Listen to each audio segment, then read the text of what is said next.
They're not good enough to start. They're not even good enough to play. But they do talk a good game. So come join Lou and Jose from the sidelines where all the best sports discussions happen anyway. Welcome in to the Benchwarmerz podcast. Welcome into the program, everyone. I am Lou Ruggieri. That is Jose Ortiz. And this is the Benchwarmerz podcast. Wherever, whenever, and however you happen to be listening, we appreciate you taking some time out of your day, week, month, life to spend it with us. We are going to try to make it worth your while. A lot to talk about. We did take a week off. I'll get to that in a second.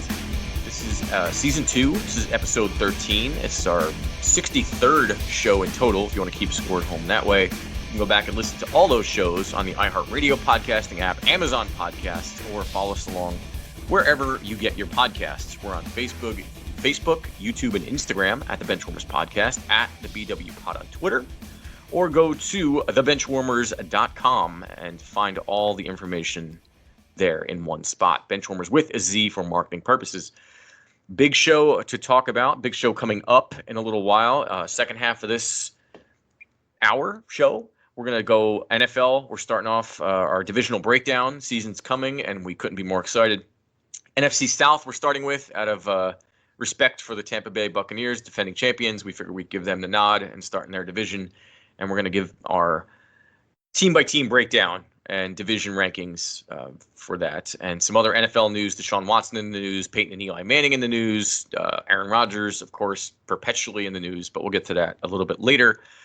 NBA came to a close. We were off the air for that, but we'll recap all of that and more in just a minute. Maybe a couple minutes.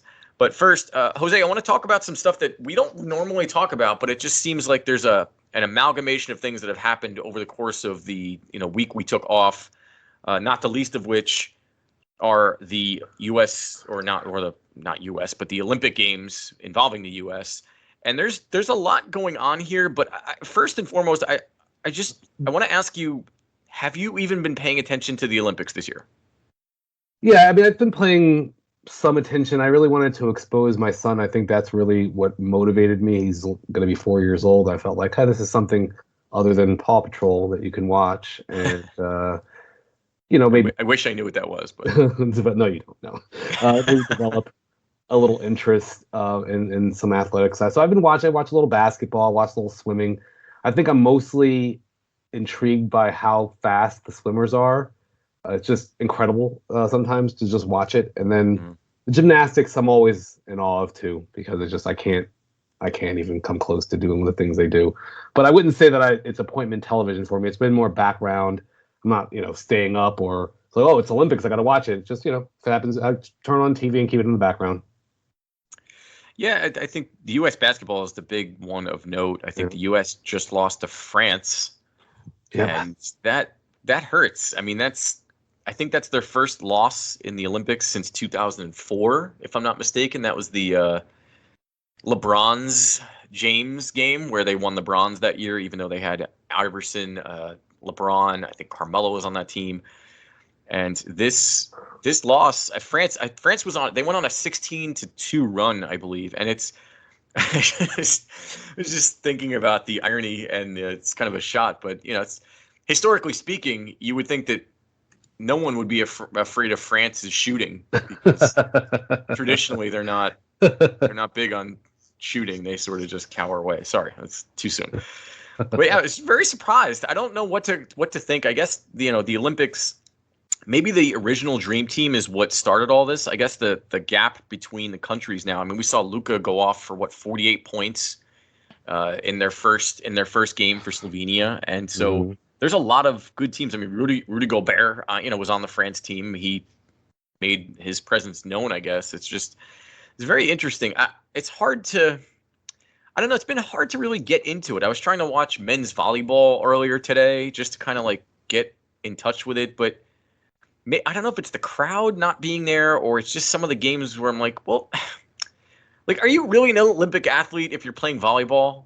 I don't know. It's just some of the things that they've added this year. What their BMX freestyle, they've just enveloped and annexed the X Games into the actual Olympics. And I guess in some ways I'm proud of them, but in some ways I'm kind of like, are we pandering a little bit here?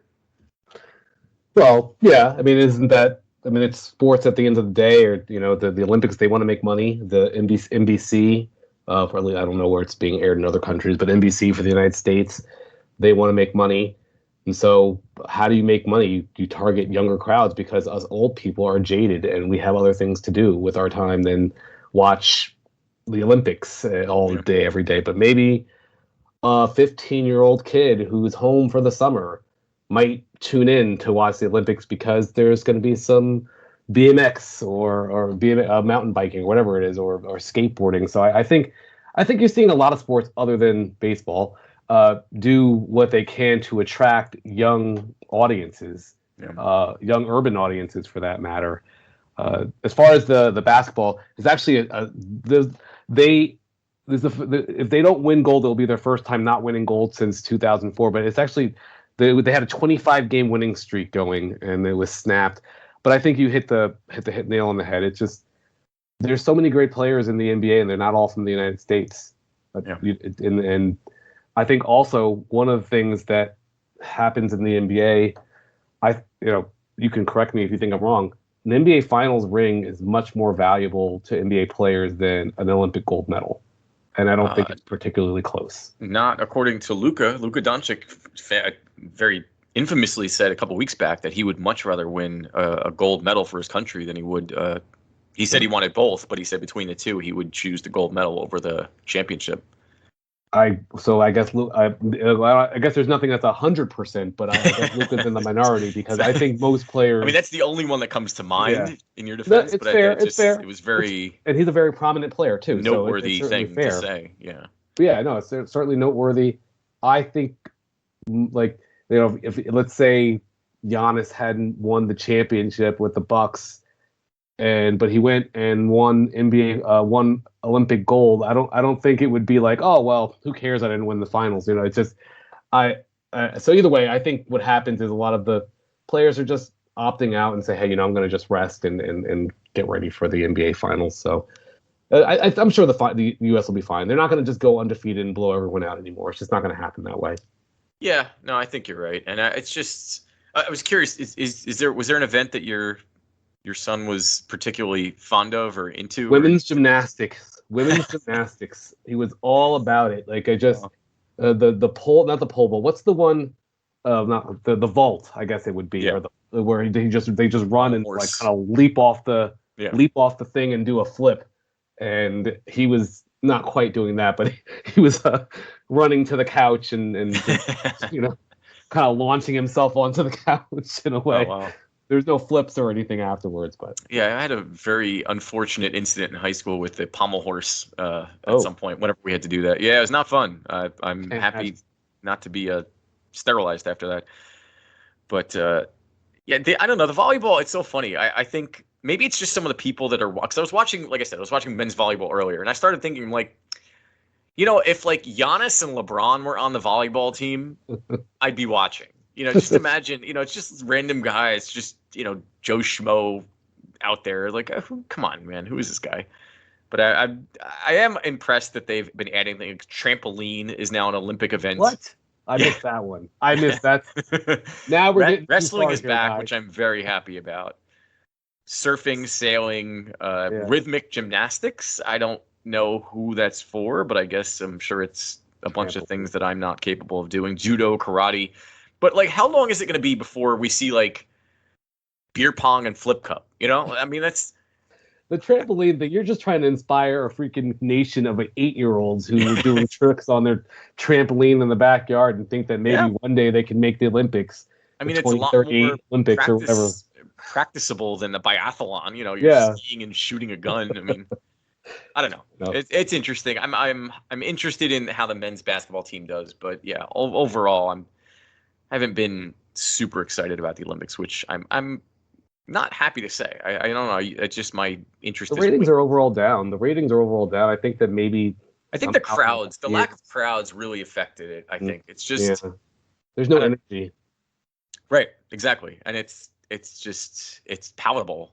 The lack of energy is just kind of it. I don't know. It's very disconcerting, but all right. Well, that's the Olympics. We don't really talk Olympics, but it comes around once in a while, so we might as well. Other sports we don't normally talk about, but there's been big changes and news too in the last week or two. The artists formerly known as the Cleveland Indians have now changed their name to the Cleveland Guardians, and that's news. Also, Texas and Oklahoma are moving to the SEC. Of those two things, Jose, do you have any thoughts or opinions whatsoever? Don't really care that much about the Cleveland Indians changing their name. It's a nice name. I like it better than many of the other names I've seen out there, but I wouldn't say it's like an award-winning name. It's okay, Cleveland Guardians. As far as Texas and Oklahoma to SEC, I mean that's pretty big. It just strengthens what is already the best conference in the country by not even really close in college football. And it was actually taking a look at the remaining teams in the Big 12. Kansas, Kansas State, Oklahoma State, Iowa State, Baylor. Like, are they even going to be able to have a conference? Like, they just suck so much money out of this conference by leaving. West Virginia, Texas Tech, Nebraska. I don't know. Yeah, it's I'm not. I mean, the Cleveland Indians thing. I think some of the other names they had, there were the Cleveland Spiders. I think the Cleveland Rockers, if I'm not mistaken. There was a couple other ones, but the Guardians, I guess, were the Municipals. I think was another one, which is I don't even know how that made the list, but Guardians. I just don't know what. Like, I'm happy they did it because Indians obviously has been notoriously offensive for several hundred years now. And the Guardians, if you look at the font and sort of the writing, I feel like they kind of, it looked like they almost took the IANS and just moved it from Indians. I don't think that was by accident. I think that they did that on purpose to kind of keep some reminiscence of, the former logo in the new one. So I'm happy they did it. It's long overdue. Get a new logo out there. Let's just. It's certainly better than Washington football team, right? Like if they were the Cleveland baseball team. I think that was one of the things, though. It was the Cleveland Baseball Club. I think was the CBC was one of the other ones. As a matter of fact, now that you say it, so good, so good. I'm so happy they didn't pick that because that's what I think. Everything I'm thinking about is every time I think about it, it's just like, well, isn't anything better than the Washington football team? Almost. Yeah. I mean, the only thing that isn't would be Redskins. So. Yeah, I guess. Yeah, you might be right. As far as Texas and Oklahoma moving to the SEC, we don't talk a lot of college football, mostly because it's so regionalized. And peel back the curtain, we live in the Northeast, and college football is not a big thing here. It's not till you get out to about Penn State where it starts becoming something of interest. But I will say this: it looks like I'm getting the sense just from reading about this today that if the SEC becomes sort of this mega super conference, I think we might be moving and inching our way towards having a sort of an NFL style setup to the college football where, maybe 12 teams or 16 teams get in, and you can have, instead of having all these dumb conferences that don't even make sense anymore. Like there's 12 teams in the Big Ten and how many, 14 teams in the Pac-12, whatever it is. It's just so silly. Just do what the NFL does. It's obviously a winning formula. It's the biggest sport in the entire world. So have, East, Central, West, or South, or however you want to split it up, have conferences, have a, East and a West, and then break it up into North, South, however you want to do it. And then have the winners of those make the playoffs. And then the playoffs can be all your bowl games. And so you still get all the Rose Bowl and Outback Bowl and whatever it is, Pacific Somewhere Bowl. But then we have a true, you have a chance for a true Cinderella story and some real competition instead of just, going back, the BCS deciding the top two teams or, the best four teams go in the conference, and let the either ESPN or have a committee and let schedules be chosen not by the teams themselves, because then you don't have teams like Alabama choosing, 10 cupcakes and then 2 tough games. It makes so much sense, and there's going to be so much more money. And I'll tell you this right now. If they go to this style and this format, I am going to be locked in to college football all of a sudden, because it's not going to be such a regionalized thing. It'll be it'll be national and local at the same time, a lot like the NFL. Like otherwise, no one cares about Green Bay, Wisconsin outside of the Packers and outside of Green Bay, Wisconsin. But because it's in the NFL and their Packers are a relevant team, suddenly it matters. So if you're college football, this should be the first step in what I hope they get to very quickly, and just get to an NFL style setup where everyone can now be interested and involved. And I don't see a reason not to do it. Well, I would even take your idea one step further here. Like I like the idea of having multiple conferences and divisions. I would because one of the reasons why I don't watch college football is because there are too many teams, too many players. I can't.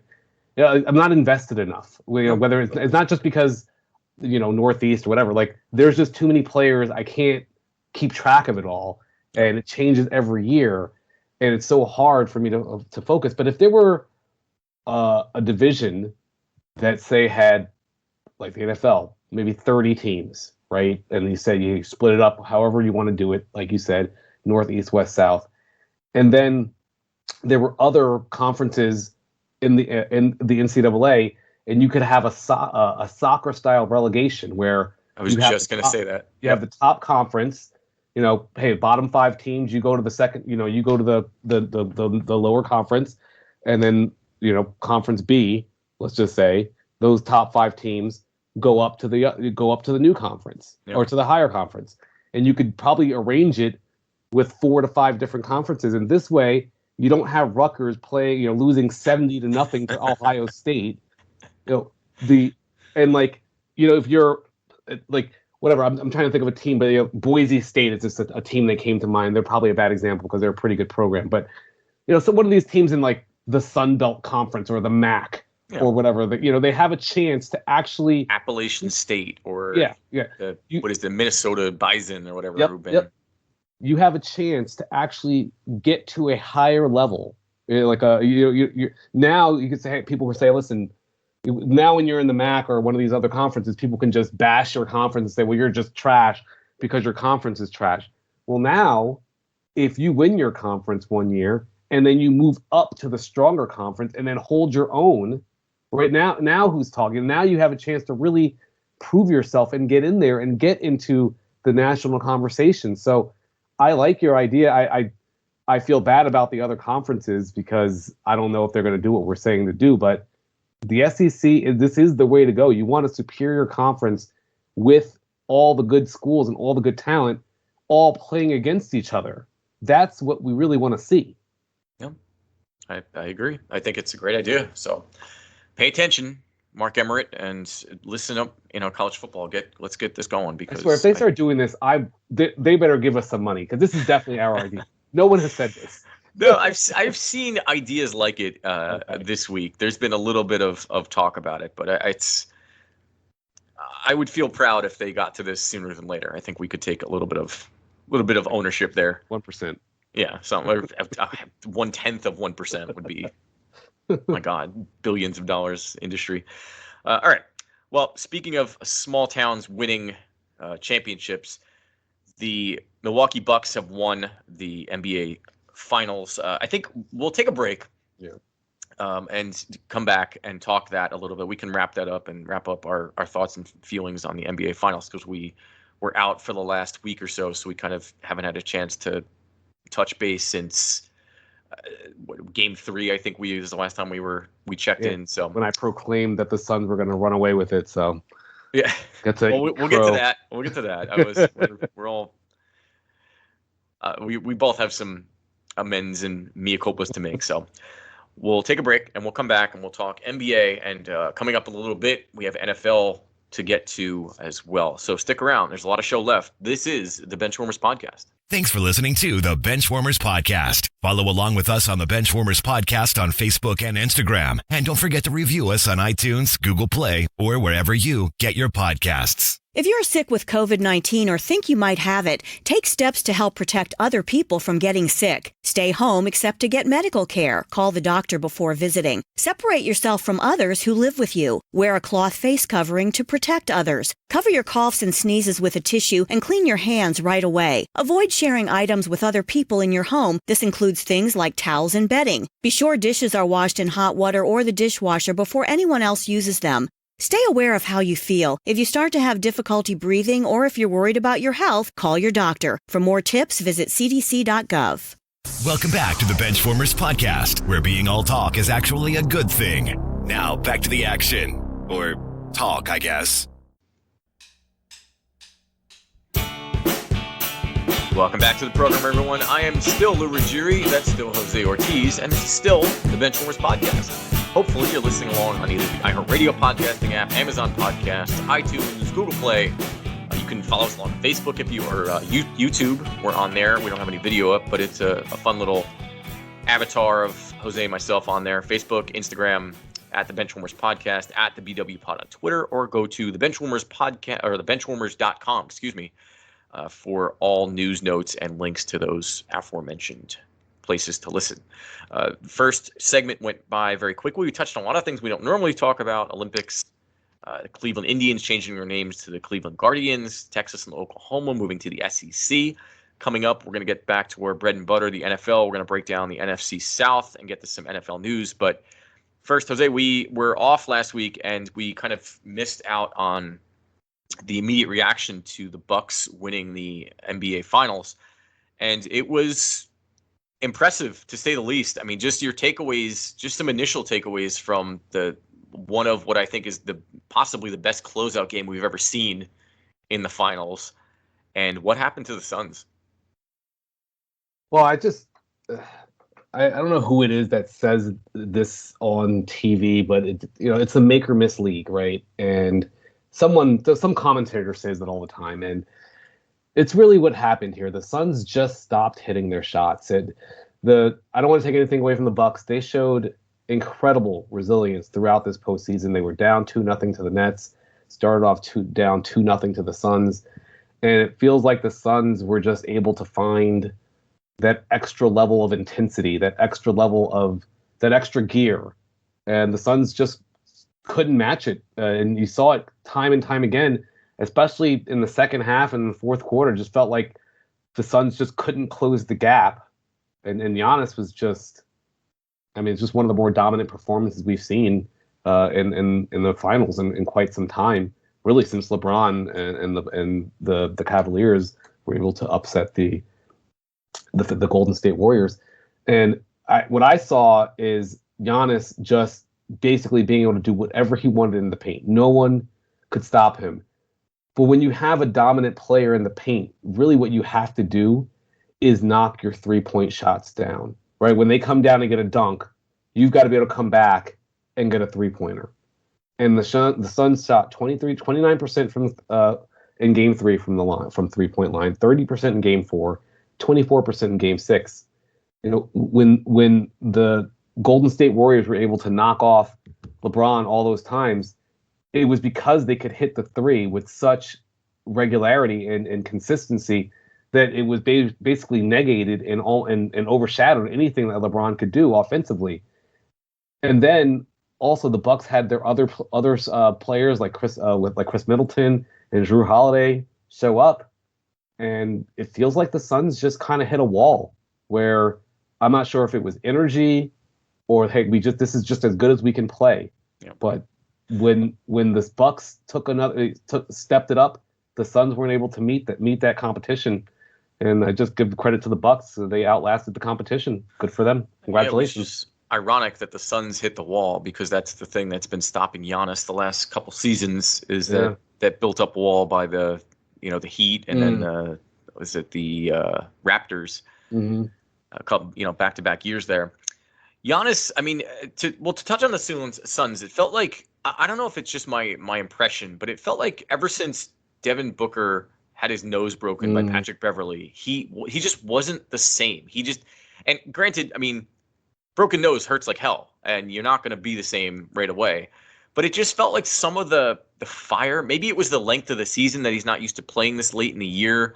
Maybe it's just the enormity of the moments was just too much. But and I know he had a couple 40-point games there that were there were losses, but it felt like this in the beginning of the playoffs. DeAndre Ayton's stock and Devin Booker's stock were at an all-time high. And Devin Booker's stock throughout, the course of the playoffs, especially in the finals, it felt like it just kind of dropped precipitously. And DeAndre Ayton, the more I watched, him against Giannis, it felt like DeAndre Ayton was Shaquille O'Neal on the Magic, and Giannis was Akeem Olajuwon. Yes. On the Rockets. Yes. Great. Where, this great upcoming superstar, number one pick, like big, amazing, we saw the alley-oop and all that and just make a name for himself.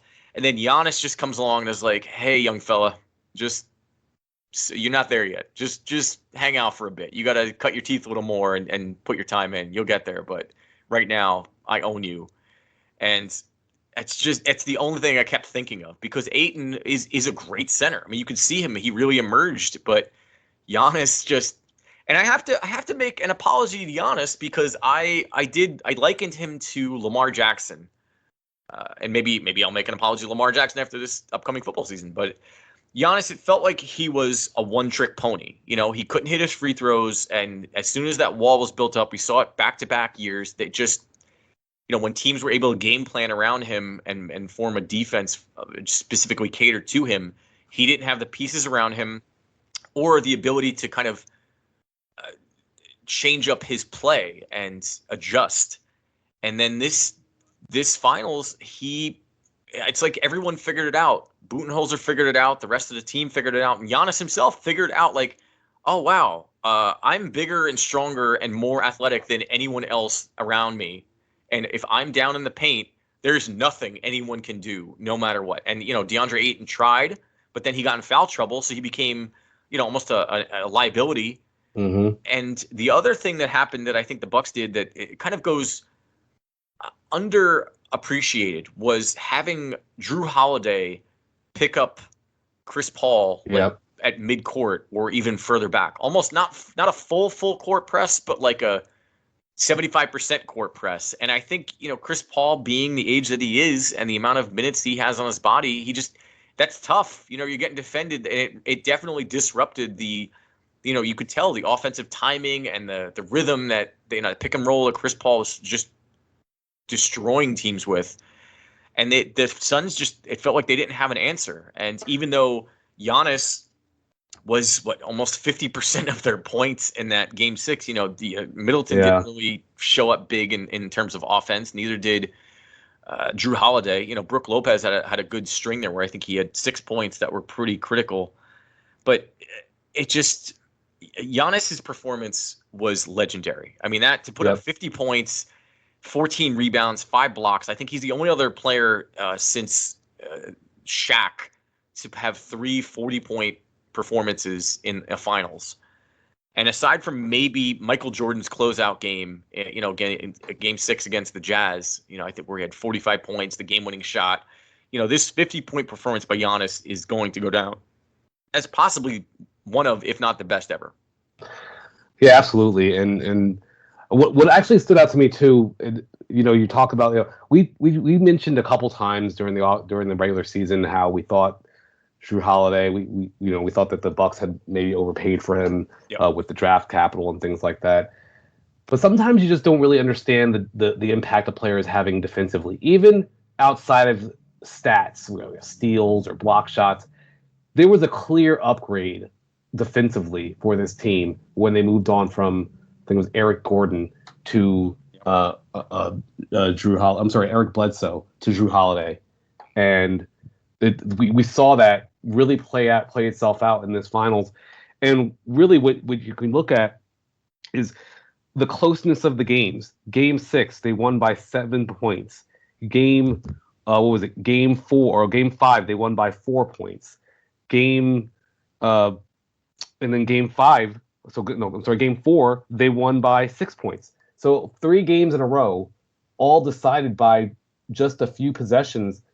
That's how defense, that's a sign that your defense is really leading you. And yeah, I mean, there's really nothing else to say about Giannis and his performance. It was legendary, amazing.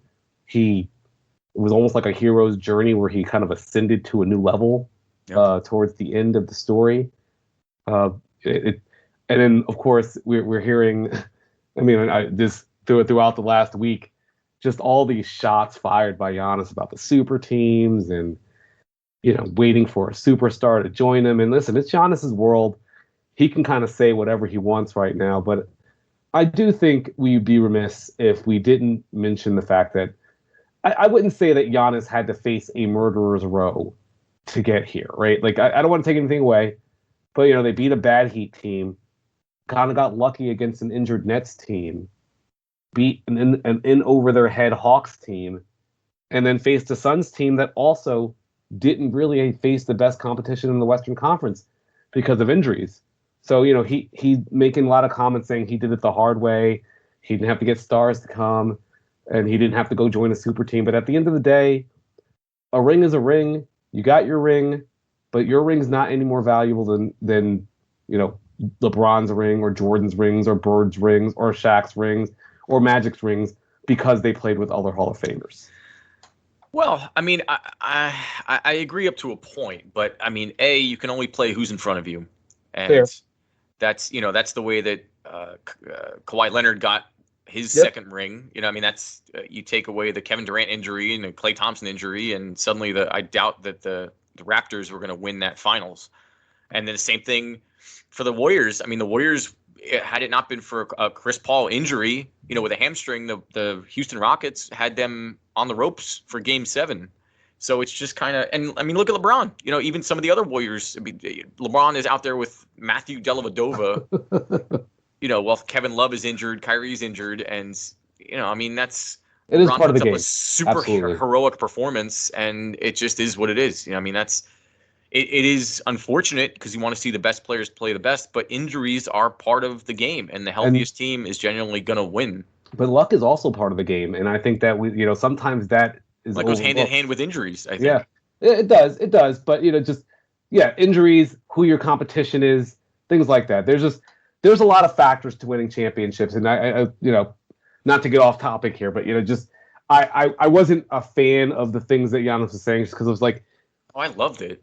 I mean, I like that he's talking trash, but I don't really think, like, for example, I don't think that Dirk Nowitzki's championship in 2011, he got that one ring, and I don't think his one ring is more valuable than LeBron's 4 rings or Klay Thompson or for that matter, Steph Curry's 3 rings.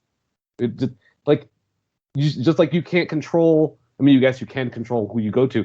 Like, when LeBron James decided to leave leave Cleveland to go to Miami, I look at that as he just changed jobs, right? Like, if you're at a job and you don't like your job, you go to another job where you can perform and you can live up to your expectations. You don't have to stay at a terrible job just because I'm going to try and make this job great. No, this job sucks.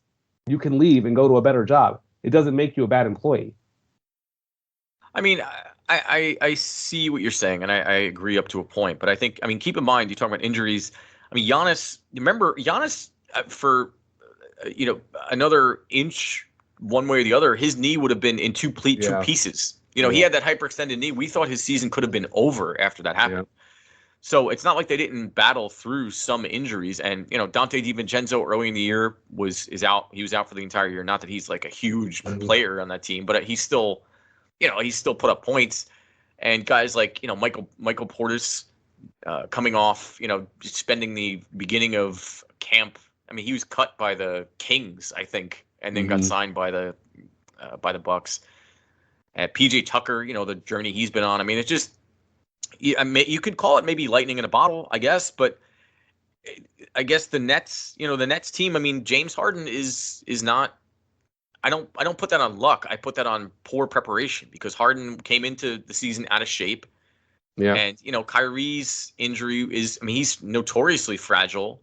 Durant did everything he could possibly do, but I mean, as we've seen, you can't do it on your own. I mean, nobody can. Jordan couldn't do it on his own. So the Bucks, and I do think that the Giannis's ring, I think it does mean more in a way because Durant, I mean, is going for anybody that watched it happen. It does feel a little cheaper in a way. Giannis earned it. It feels like Durant kind of and not that he cheated, but I don't know what the word is between those two things. And it just feels a little less impressive. He just took a better job. He just took a better job. Okay, but he took the best job. I mean, he the best job. To the single best. That's like if Reggie Miller went to the Bulls. It's like it wouldn't be the same. It's just I bet Reggie Miller wishes he went to the Bulls because he's got no rings right now. But okay, so you remember when Karl Malone, when they tried to create the Dream Team in 04? Yeah. Gary Payton, Karl Malone on that Lakers team. Kobe, of course, yeah. It just would not have felt the same for Karl Malone if he had won one of course on the Jazz with the team that was built around him. And the same thing with Kevin Durant. If you remember Kevin Durant, they took his team that was built around him, that Thunder team took the Warriors to 7 games, and they could have won that game in what is that? 13, I think, or so, I can't remember how many years ago. 15 maybe. Yeah, something like right. that. Yeah. And the next season, and that was the season that the Warriors went 73-9. Yep. And you're talking about Kevin Durant's team, who took the single best regular season team to the brink of defeat. And then instead of coming back and saying, "Hey guys, look, we were that close," you just say, "You know what? I can't beat them. Join them." I mean, if they had gotten blown out by 40 points and been swept, I would have totally understood and been like, "You know what, man? I get it. You're not going to win. You don't have a chance." That would have been if like Vince Carter had gone to the Bulls. I would have understood a little better. Where it's like, okay, I'm not going to win here. It's just not going to happen. But I don't know. I do think that there's a difference between what Giannis is talking about and in terms of doing it, quote unquote, the right way and growing a team as opposed to just kind of patchworking a super team together. I appreciate what he said, and I do agree with him. I mean, listen. I think Kevin Durant realized that team hit their ceiling. I think that's we can talk about how just keep going, right? The Knicks in '94 or whatever, when they took the Bulls to 7 games, that was their ceiling. That was as good as that team is going to get. Patrick Ewing should have realized that and probably gone to another team. At some point, you are as good as you're going to be as a team. Kevin Durant looked at his roster, looked at the reckless play, at times reckless play of Russell Westbrook, looked at the rest of the team, looked at how they had basically traded away James Harden and really didn't get fair compensation when you consider how good James Harden has been throughout his career. Kevin Durant didn't have any confidence in the front office to do what is necessary. LeBron James didn't have any confidence in the Cavaliers front office to do what was necessary. Can we blame them for having confidence? The Cavaliers were a dumpster fire before LeBron James got there. They became a dumpster fire after he left. They were great when he came back again, and they were a dumpster fire after he left. So what does that tell you? That this team is nothing without you, and that's where kudos to Giannis for believing in his franchise, believing in his team, believing in all the players in his front office. But not all front offices are created equal. Not all franchises are created equal. If Kevin Durant had stayed on that Warriors team, he'd still have no champion. I mean, on that Oklahoma City Thunder team, he would still have no championships. I don't know. I guess, I mean, you might be right. But I think that it's hard to tell what your ceiling is until you are well past it. I don't think, otherwise you're potentially you're kind of speaking it to existence. Like that season 15-16, the Thunder were 55-27. I mean, they were third in the West. The Spurs were 67-15, and of course the Warriors were 73-9.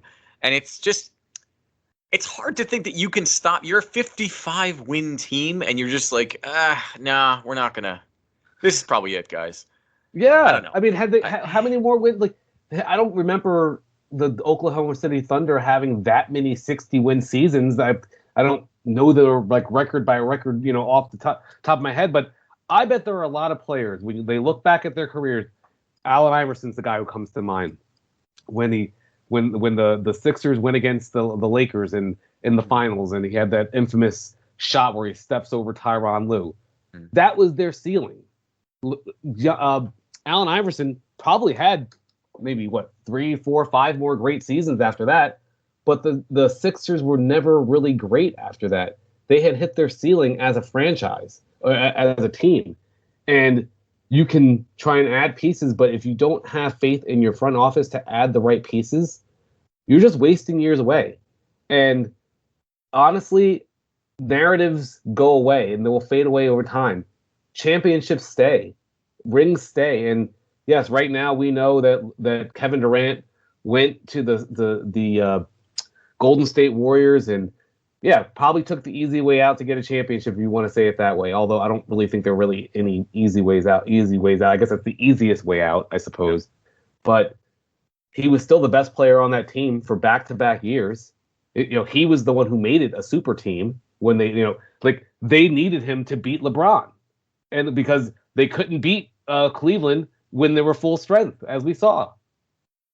So, well, I mean, you could say, Draymond Green got himself suspended. I mean, there's a lot of that's fair. Retrospective things you could say. But the one thing I will agree with you, completely is that the number of rings is the thing that stands. I mean, eventually, throughout the course of time, no one is going to be around even to say, well, that was a cheap ring they got, or for example, like Oscar Robertson, I don't know, maybe he padded his stats, but I know that he averaged a triple-double, and he was the greatest thing since sliced bread until Russell Westbrook came along and did it, 3 years in a row. And again, eventually, no one's going to be like, well, he was kind of a stat padder, he didn't really win, but no, you're just going to see, damn, that guy averaged a triple-double 3 seasons? That's insane. That's insanity. And the same thing with Durant. He's gonna, if he has 2 rings, however many rings he wins, if he wins 8 rings, or whatever, then that's all we're gonna know. It's not gonna be, there's not gonna be all these little caveats except for the most pure of purists. Here's my one question I will have then, and we can move on to the next subject if you want after this. Let's say I think he has a chance to win more, but let's say Giannis ends his career with 1 championship, plays 7 more seasons or whatever it is. He's 26 now, so let's say by age 38 or whatever, 10 more seasons, he only has the 1 championship. Are you ranking that above Kevin Durant's 2? Let's say he stopped, he has 2. You're ranking that above Kevin Durant's 2? You're ranking that above Steph Curry's 3 just because he had to play with 2 other Hall of Famers? You're ranking that above LeBron James is 4? 1 is still less than 4. Yeah, I mean, it is, but I think, I think it comes down to the player himself then. I mean, I still think Kevin Durant is probably a better player than Giannis top to bottom. But again, it's things we talk about. It's hard to put things in a vacuum because you can't say Robert Horry was a better player than Kevin Garnett, because he has 6 more rings. I mean, you could say he was certainly on way better teams for the most of his career, but it's a totality. It's a whole kind of perspective, and I think that depending on what they do in those years coming up, that'll decide the answer to that question. I don't think I can't answer that question right now. Okay. Yeah, I just the one comment that he had about my ring is more valuable than winning 2 to 3. I was just like, to him it is. I mean, that's maybe it's right now. Let's talk in 10 years when you say that 1 ring is more valuable. Yeah, I mean, for now but for now he thinks, and it's, you can't disagree with him. He did it the way that traditionally people like to see it being done. That's those Bucks fans. I mean, he was loyal to them, and they backed him, and they waited around, and it took, it took so long, but I think that made them appreciate even more what it was. I don't know. Maybe that's. Mm-hmm. It's hard to put into context, but yeah, maybe 6 years from now when he hasn't won anything, maybe he's like, all right, well, let me go see where Luka is right now. Let's go find that team, or something. And maybe he'll change his tune. But for now, I mean, it's hard to disagree with the guy. Fair enough. But all right, that's going to do it for the NBA. The draft is coming up. Maybe we'll touch on that next week. But we wanted to kind of wrap up the season that was, and congratulations to the Bucks and Giannis for what was, for two small market teams. I mean, that was about as good a finals as you could get. Absolutely. Without any super names in there outside of Giannis and Chris Paul. But all right, we're going to take a break. We'll come back. A lot of NFL stuff to get to. I don't know if we're even going to have time to get to all of it, but we will certainly try. So stick around, and we're going to come right back with some NFL talk on the Benchwarmers podcast. We'll be right back. Thanks for listening to the Benchwarmers podcast. Follow along with us on the Benchwarmers podcast on Facebook and Instagram. And don't forget to review us on iTunes, Google Play, or wherever you get your podcasts. If you think or know you had COVID-19, you can be around others after 10 days since symptoms first appeared, and after 24 hours with no fever without fever-reducing medication, and after other symptoms have improved. If you have tested positive for COVID-19 and you had no symptoms, you can be around others 10 days after you got tested for COVID-19. To learn more, visit cdc.gov/coronavirus. And now back to the Benchwarmers podcast with Lou and Jose.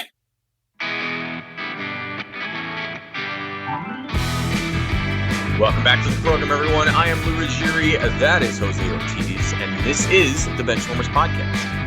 Season 2, episode 13. We're moving right along. iHeartRadio podcasting, Amazon Podcast, iTunes, Spotify, YouTube. You know where to find. If you're listening, find us there and tell your friends. Facebook, Instagram, at the Benchwarmers podcast, at the BW Pod on Twitter, or go to thebenchwarmers.com. Benchwarmers with a Z.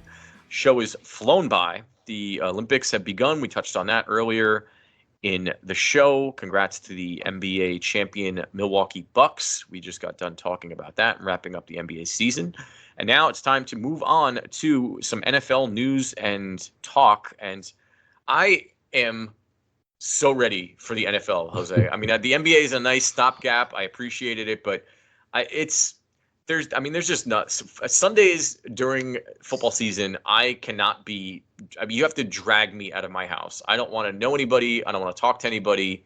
It's the best thing ever. And it's almost here. So quick news. I'll just run these things with just one sentence response to each of these because we have to get to the NFC breakdown, and there's a lot of that to talk about. So some news stories coming up in this last week. Just get your one sentence reaction to it, and we can move on after that. So first and foremost, Deshaun Watson expected at minicamp. He showed up to minicamp, and according to some sources, he was still very adamant about not wanting to be part of the Houston Texans. The Texans have openly said that they are now, I guess, or have been taking and open to offers for Deshaun Watson.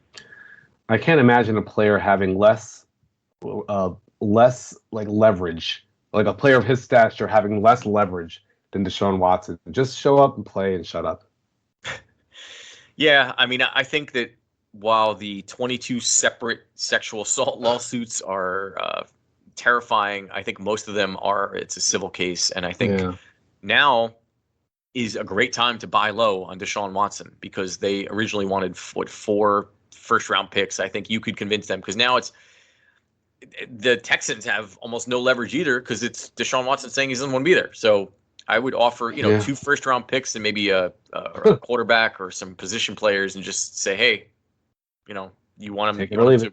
Yeah, exactly. So Fred Warner from your San Francisco 49ers signed a ridiculous extension. I think it was $95 million. Mm-hmm. He's 24 years old, 6'3", 230, went to Brigham Young in case you weren't interested. I think he's now the highest paid inside linebacker in the NFL. Yeah, he's also he's the second highest paid overall linebacker on average per year behind Khalil Mack. I love the signing. I love when teams re-sign their guys and reward players for the excellent play that they have, and he's one of the best linebackers in the game. Yeah, I'll say. I mean, that defense between him, D Ford, and Bosa, and I mean they have some serious talent on that defensive side of the ball. Just got to stay healthy. Just got to stay healthy. Exactly. Yeah, they're only effective if they're playing. Peyton and Eli Manning have partnered up, and they are going to do an alt cast of Monday Night Football. I think they've signed up to do 10 games, and it's going to be the two of them. And I guess theoretically there's going to be a third person in there. I don't know if you get Mike Tirico or somebody to kind of balance them out, but this is super exciting. I cannot wait to hear Peyton Manning, because everybody talks about Tony Romo being this amazing, genius and predictor of plays. I cannot wait to see Peyton Manning behind the mic. Yeah, at first I was like, I don't really care about this, and then I thought about Tony Romo, and I'm just how amazing he is as a broadcaster, and now I can't wait. I just really can't wait. I don't see Eli being as good as Peyton, but I think Eli is going to be sneaky funny. I think he's got a lot more wit than he's ever shown us, and I think it's going to come out, especially being able to take shots at his older brother. I think it's going to be hilarious. I cannot wait. So Davante Adams has stopped contract talks with the Green Bay Packers. The Packers are apparently trying to figure out a one-year deal with Aaron Rodgers. Coincidentally or not, Aaron Rodgers and Adams both put up a last dance picture avatar on their social media, which I guess the analogy is, and Aaron Rodgers earlier had made some references to him being Jordan and kind of the front office of the Packers being a lot like the front office of the Bulls. And I guess in this fantasy world, Davante Adams is Scottie Pippen, I guess. I mean, I don't know. What do you like? I'm just so done with this story. Like, I don't, no offense to Davante Adams. I he's a great receiver. I hope he gets paid and all that stuff. But I'm so tired of Aaron Rodgers. Like you literally have maybe a top 7 franchise in the NFL at worst, top 7. Yeah. What do you want? What do you want?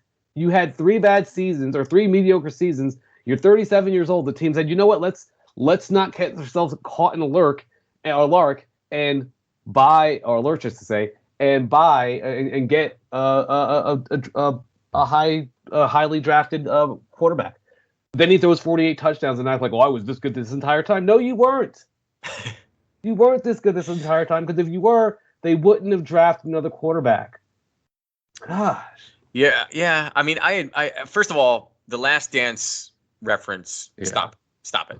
You can be the most talented quarterback we've ever seen, but you're not the best because you just don't have the rings. And Jordan, especially now you're saying, well, Davante Adams, my Scottie Pippen. Well, when Scottie Pippen joined the Bulls, all the Bulls did was win.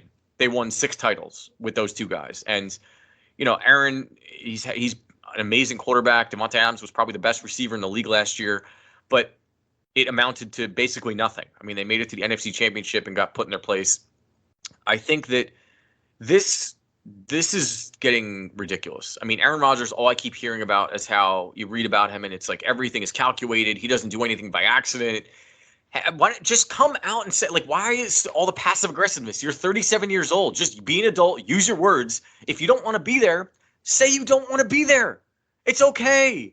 And if you didn't want to be there, why didn't you make this apparent on draft night when the 49ers could have given the Packers the world in draft picks, and Jimmy Garoppolo was a stopgap if Jordan Love wasn't ready. And then you could have went back to the team that should have drafted you in the first place, that started this whole chip on your shoulder career.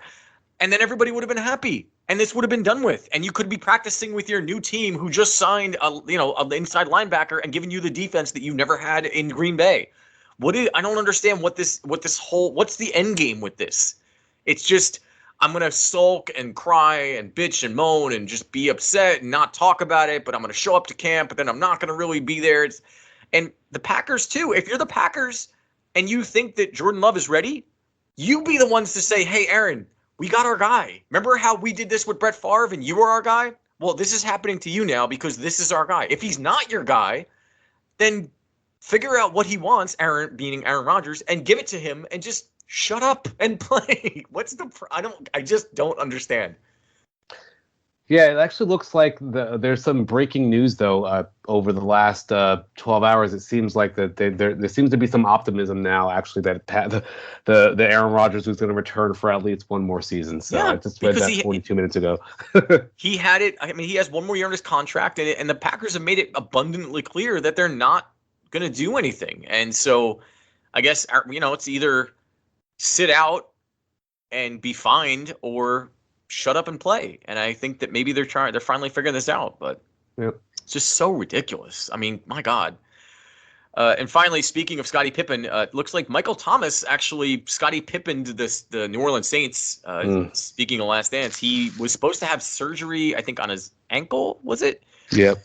And he didn't, and he put it off, and now he's going to start the season on the PUP list, which seems – I mean, there's some issues with Michael Thomas last season that didn't really we never really got the full story there, but it seems like there's some dissension in the ranks on a team that is already having some quarterback questions. Now you have questions at wide receiver too, and it looks like the Saints just signed Chris Hogan. I saw that. So Chris Hogan, not exactly Michael Thomas, but yeah. So yeah, wow. I don't know what else to say about that. There's no reaction there. It's just just a shame. But the Saints are in trouble, which leads us to our NFC breakdown. And Jose, we'll go through this a little bit. We don't have to, I feel like we should reserve the right to kind of revise our rankings at least once right before the start of the season. I think we did that last year. Yep. I don't know how helpful it was, but so the NFC South, we decided to start with the NFC South for our division rankings because of, Tampa Bay Buccaneers are the champions and they won. So we decided to give them the respect they deserve and start there. Last season, just to start off, the NFC South, the New Orleans Saints actually were first place in the division at 12-4. The Bucs were 11-5 in second. Then a precipitous drop off. The Carolina Panthers were 5-11, and finally the Atlanta Falcons in that just snake-bitten year were 4-12. So I'm going to assume that we both are thinking that the Bucs are going to win this division. Yeah, I mean, they brought back all 22 starters from the Super Bowl. Yeah, now they had a full offseason to practice. Yeah, that's the thing. Like, I'm actually worried. Like, are they going to go like 15-2? Like, it's like, how good can this team be when you figure they have all the offensive weapons coming back? Tom Brady's still a top 5 quarterback. You do worry a little bit about the running game and the defense getting a little bit older, but there's nothing that has happened in this division that should question the Bucs at the top of it. Yeah, the running game though, the Bucs were 28th in rushing last season, which is a pretty glaring weakness. So hopefully they kind of do a little something better there. But overall, I mean, offensively, it's going to be hard to think that Tom Brady is going to take a step backwards after being able to have a full year of practice with a brand new team after 20 years with the same team, and then a full offseason. And if they were able to do it again, they would be the first team since Tom Brady and the Patriots went back-to-back in 2003 and 2004. So that would be sort of very poetic, Brady-esque thing to do, seeing as how he was the first quarterback to ever win a Super Bowl in the stadium where the Super Bowl was being held, their home field. So just seems like Brady and his magical life, it's just setting itself up to be even that much better. Yeah, I don't really. It's there's a lot of luck involved in winning championships that we just covered that, but right now the Buccaneers to me are basically head and shoulders above everyone else in the NFC. Yeah. So in second, who do you have coming in second? So this is probably the big surprise here. I've got the Carolina Panthers as my number 2 team. I just look at Carolina as a team that's ready to take another step. To 3-8 last year and 1-score games. And they were without perhaps the best offensive player in the game in Christian McCaffrey. I think Sam Darnold represents a potential upgrade at quarterback over Teddy Bridgewater, mainly because I don't think we've seen how good Sam Darnold could be because he was under the curse of Adam Gase, and now Adam Gase is not there. And the Jets. Yeah. And now Adam Gase is not there, and now he's on a new team. And with all the motivation in the world to prove that he isn't, this draft day bust, they've got a strong receiving core and DJ Moore, Robbie Anderson. And then you add in the fact, look, their head coach is moving into year 2, which usually you would imagine things are going to get better. And they spend so much draft capital on the defense in the last 2 years. 7 defensive picks in 2020. Spent the number 8 overall in 2021 with cornerback J.C. Horn. This is a team to me that is one of those type of teams that are going to kind of come out of nowhere, and you're like, wow, they won 10 games this year. They won 11 games. That's how good I think Carolina could be this year. Well, it's not a surprise because I also have Carolina coming in second for everything you just said, because, a great defense is hard to come by in the NFL these days. And it's a combination of things. It's, the Panthers spending so much of their draft capital on defense. I do think that Sam Darnold, like you said, is much better than we've seen thus far because of just the incompetence and just debilitating, soul-sucking world that everything being a New York Jet entails. And Matt Rule is a good coach. He's doing it the right way. And if he does have Christian McCaffrey as sort of that little safety blanket, I mean, I think that the Panthers, I don't think that they're going to be an offensively led team. I think the defense is going to be the star of the show. But I think Sam Darnold can be, a game manager plus, almost, Alex Smith on the Chiefs-esque, I think. Maybe better. Who knows? But, I mean, I think that's his floor at this point with a team that's pretty talented on the offensive side. And it's a combination of that and moving past the Panthers. The other two teams in this division are just it's seemingly such turmoil that, you have to kind of go with kind of the high floor for second place in that division. Yeah, and you have a team that's got the arrow pointing up, and then the other two teams, as we mentioned, the Falcons and the Saints, have the arrow pointing down. And just jump right into it. The Falcons, to me, are the number 3 team. To me, it seems like they're trying to milk as much as they can out of Matt Ryan's final years. Last year, he actually led the league in completions and attempts last year, but didn't really put up any other real stellar numbers. Maybe it was because Julio Jones is battling injury, but I just think this is a team that is in desperate need to hit the reset button, and they just haven't done it. And maybe the selection of Kyle Pitts offers a bit of a stopgap or puts a Band-Aid on a bleeding team, but I just don't see them being much better than they were last season, which was they won 4 games. Maybe they'll win 6 games this year. There's nothing I've seen that they've done this offseason or in the draft that would make me think they're going to be much better than they were last year. Yeah, and I agree with everything you said, which is why I actually have the Saints as the third best team. And this was hard. I mean, this was really difficult because I think if Julio Jones was still on the Falcons, I think that I would put them a notch above the Saints, because the Saints, we talked about Michael Thomas. We just talked about Michael Thomas being, on the PUP list. He's going to be out till week 7. But the Saints team is still loaded. I mean, they still have, Alvin Kamara is still there. They still have Sean Payton as their coach, who is one of the better coaches in the league. And you just go down the list of players they have on the offensive and defensive side of the ball, and it's going to be hard to think that they're going to take such a step back. I mean, Jameis Winston, Taysom Hill, I mean, I don't know if they just do this kind of juggling act the whole season. I don't know which player is it's like they have two quarterbacks and they have no quarterback, and I think that's going to be a problem. But with I think Sean Payton is the one of maybe a couple guys that can figure out how to make that work. So I think that it's going to be a little patchworky, but it's going to be hard for me to believe that the Saints are going to take such, drop from first in division to third overnight, even though, Drew Brees was obviously a big part of that. Yeah.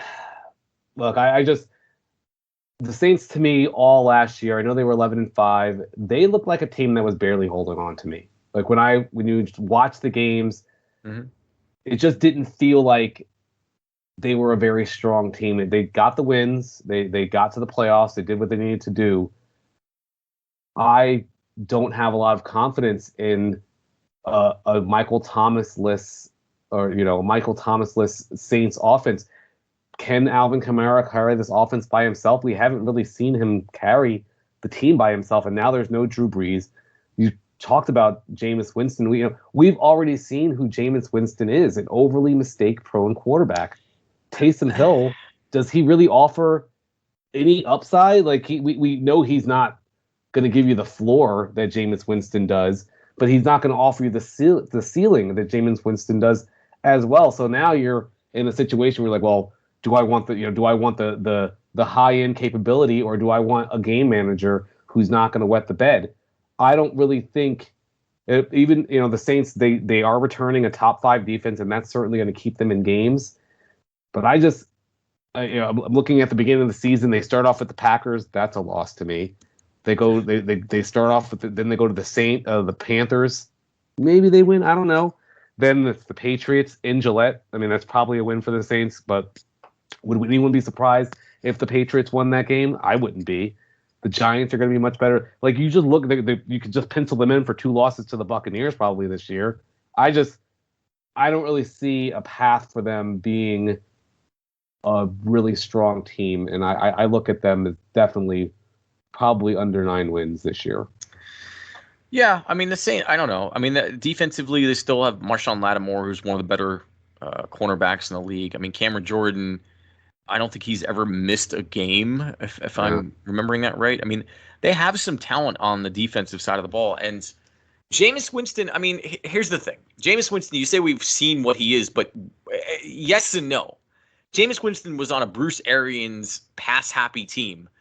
And, for all his faults, I mean, he did throw 5,100 yards and 33 touchdowns with a 60% completion ratio in his last year in Tampa. Obviously, the 30 interceptions, not that great, but he threw for 319.3 yards per game. I mean, that's incredible. That's great. So if Sean Payton can get that sort of performance out of him and cut that interception number just in half, I mean, you're talking about a high-end mid-range quarterback. I mean, those are good numbers. I think that my Saints Falcons pick was a difficult one too, and it might be one that I revisit. I think the reason Jameis Winston threw all those yards is because his team was always losing, because he was throwing all those interceptions. So now you're down 20 points in the fourth quarter, and all you have to do is throw the ball. And I think that's where his numbers were kind of artificially inflated. Kind of similar to what you said earlier in the year or last year about Dak Prescott, where like you get down so much and all you just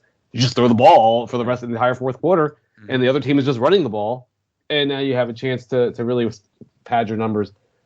I think I basically I went back and forth. First, I started with the Saints in third, and then I moved to the Falcons in third. I think that the Saints are a little bit in disarray, and by the time they get things figured out, I think they might be like 3-6 and kind of struggling to get into a 500 record. Yeah, this is Falcons are going to be the same too. Well, the Falcons. See, the thing with the Falcons is, I think that Julio Jones leaving and kind of saying what he said on First Take or whatever it was, or whatever show he was on, where he didn't know he was on with Shannon Sharp, and saying, I want to win. I'm out of there. It's telling, because it just, obviously they were 4-12 last year, so they weren't winners. But it felt like all offseason leading up to the draft that no one was going to be surprised if the Falcons chose a quarterback and sort of started the rebuild. And instead they went, Kyle Pitts, who, arguably supposed to be the best talent in the draft, at least from a skill position player standpoint. And I just don't know, between Matt Ryan being older, they have new coach, Julio Jones is gone. So can Calvin Ridley be that number one, or is he just, he's just a number two who was masquerading as this great receiver because he was dominating lesser talent? I don't know. I mean, Todd Gurley was sort of not great. There's a lot of question marks there that I don't know are going to be answered. Whereas with the Saints, there's also a lot of questions with the Saints, but some of the answers I have with the Saints reassure me more than the ones I have for the Falcons. I kind of feel like you've convinced me to switch my pick, actually. No, don't. Like, I'm just like, I feel like just some of the just basically, we know the Saints are going to have a good defense, assuming. Right. And good coaching. As much as you can know things in the NFL, right? Because the minute you think you know something, then things happen, right? But from the best we can guess, the Saints are going to have a good defense, and they still have Alvin Kamara, and they still have Sean Payton. You look at the Falcons, They haven't been to the playoffs since 2017. Their defense has been getting worse and worse every year. I actually kind of was putting faith in the Kyle Pitts pick, thinking that their offense can return to an elite level because Julio Jones wasn't Julio Jones last season. That's true. I mean, that's the bottom line. He wasn't the same player, and so I don't know. Does losing that version of Julio Jones really hurt you that much? I mean, I think just the respect you have to give him on the field, even if you flip them around, because then let's say Calvin Ridley is your number one and Julio Jones was your number two. Now you have Julio Jones going against second-tier cornerback talent, and he can still, you still can't defend that kind of size if you're a subpar, starting cornerback. So that's fair. All right. So, I mean, let's take a look. Vegas win totals. As of this recording, and I want you to just go over under and see where we're at. For entertainment purposes only. The Bucks are listed at. Remember, there's 17-game season, so this is that's going to be tough to remember this entire year. I'm going to mess that up several times, so just be prepared. Vegas says that the Bucks over under is 11.5. Give me the over. I agree. I think it's going to be over. I think it's going to be pretty significantly over. Yep. The Saints are at 9. Give me the under. 9. So that makes them barely like what is essentially a 500 team. I'm going to go over. I think they can win. I think they can win 10 games. I think they could go 10-7. I think that's going to be close. Vegas has Panthers at 7.5 wins for the season. Going way over that. Me too. 100%. Yes. I think that's a great bet, by the way. Yes, I know. I'm like, somebody's like, damn, I need to go and place some money on these. Finally, the Atlanta Falcons are at 7 wins for the year. I'm going to go under on that. Even though I think they're third place, I think both the Saints and the Falcons are going to have bad seasons, so I'm going to go under that. I feel like 7 might be spot on, actually. I feel like that's going to be a push. All right, I'll give you the push. Tough bet, though. That means you're going to be right on the money. Yeah, I know. I have to pick one way or the other. I'll go over. I think they could win 8 games. All right. But it's settled. We have it saved here. Yeah. So, all right.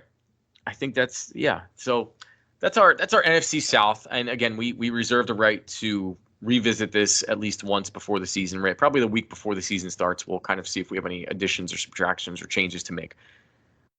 But as of now, I think I have Bucks, Panthers, Saints, Falcons. And you have what? Bucks? I have Bucks, Panthers. Carolina, Falcons, Saints. Okay. And we'll come up with some sort of something wager to kind of make these more interesting. So, so that's how that works. Season 2, episode 13. I think we'll call this one in the books. You can go back and listen again to all of our previous shows, iHeartRadio podcasts, Amazon podcasts, iTunes, Google Play, Spotify, YouTube, anywhere and everywhere you get your podcasts. We are there. Facebook, Instagram, at the Benchwarmerz Podcast, at the BW Pod on Twitter, or just go to thebenchwarmers.com, Benchwarmers with a Z for marketing purposes. So that's going to do it. For Jose Ortiz, I am Lou Ruggieri, and we'll see you next time. Bye-bye.